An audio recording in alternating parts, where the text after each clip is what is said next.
తెలంగాణలో పిట్టల దొర అని ఒక క్యారెక్టర్ ఉంటుంది. మీకు ఐడియా ఉందా? మీ సీనియర్లకు ఉంటుంది బాగా. మీరంతా యంగ్స్టర్స్ తయారైపోయారు మీడియాలో. పిట్టల దొర అని ఒక క్యారెక్టర్ ఉంటుంది. అట్లా ఆంధ్రాకి వస్తే తుపాకీ రాముడు అంటారు.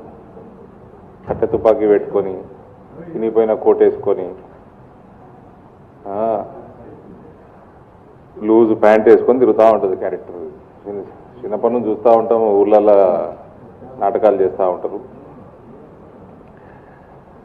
ఏమంటాడు పిట్టల దొర? చెరువు కింద తూము పెట్టినా, చెరువు నిండా బియ్యం నింపిన, ఇట్లాంటి డైలాగులు కొడతా ఉంటాడు. సో ఇప్పటి నుంచి ఏళ్ళటి నుంచి మీరు ఇప్పటి వరకు పిట్టల దొర క్యారెక్టర్ చూశారు తెలంగాణలో. ఏళ్ళటికి వెళ్ళి పిట్టల దొరసాని క్యారెక్టర్ చూస్తారు. ఇప్పటి వరకు చూడలేదు. అంతే. ఏంటంటే భారతీయ జనతా పార్టీకి వాస్తవానికి తెలంగాణలో స్పేస్ లేదండి. వాళ్ళు సామాజిక న్యాయానికి బద్ధ వ్యతిరేకులు, బద్ధ విరోధులు. 12 ఏళ్ళు వాళ్ళ ప్రభుత్వం నుండి ₹1 తీసుకురాలి తెలంగాణకు. ఎవరైతే విమర్శ చేసిన అరవింద్ మా కర్మగాలి, మా నిజామాబాద్ ఎంపీ, ఆయనకి నేను మళ్ళీ చెప్తున్నా, మీరు బుద్ధి తెచ్చుకోండి బ్రదర్. కొంచెం ఇప్పటికన్నా ₹2 పట్టుకురండి, మన రాష్ట్రానికి తీసుకురండి.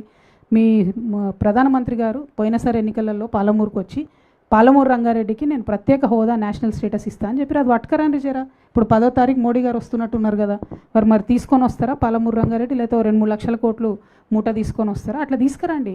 నన్ను తిడితే ఏమొస్తుంది బీజేపీ వాళ్ళకు? చెప్పు. నేను చేసేది నా పని నేను చేసుకుంటూనే పోతా. తెలంగాణ ప్రజల దగ్గర నేను పోతా. ప్రజలు ఏది చేస్తే అది అల్టిమేట్గా అవుతుంది. ఇక కాంగ్రెస్ పార్టీలో వాళ్ళు జోక్ అనుకున్నా ఏమనుకున్నా ఇట్లా మస్తు అనుకుంటారు. ఒక ప్రయత్నం మొదలుపెట్టినప్పుడు చాలామంది డెమోక్రటిక్ సిస్టంలో కాన్స్టిట్యూషన్ని గౌరవించే వాళ్ళు చిన్న పార్టీ పెద్ద పార్టీ అని కాదు, పార్టీ ఉండడమే పవర్. ఒక పొలిటికల్ పార్టీగా ఉండడమే పవర్. అది పవర్లోకి వస్తుందా రాదా, ప్రతిపక్షంగా ఉంటుందా సెకండరీ. పార్టీ నడిపేటోళ్ళ సిన్సియారిటీని బట్టి ఆ పవర్ ఏందో తెలుస్తుంది మీకు. ఆ పవర్ ఏందో ఖచ్చితంగా ఇవ్వాలి. నన్ను జోక్ అన్న వాళ్ళకు కాలమే సమాధానం చెప్తుంది. పర్సనల్గా ఒక్కొక్కరికి నేను సమాధానం చెప్పాల్సిన అవసరం లేదు. కానీ బీజేపీ వాళ్ళకి మాత్రం నేను చెప్పేది ఏంటంటే 10వ తారీఖు మీ ప్రధానమంత్రి గారు వస్తున్నారు కాబట్టి కొంచెం నిధులు మోసుకురమ్మని చెప్పండి. కొంచెం పాలమూరు రంగారెడ్డికి స్టేటస్ ఇవ్వమని చెప్పండి. బీసీ బిల్లు పెండింగ్ ఉంది, దాన్ని తీసుకురమ్మని చెప్పండి.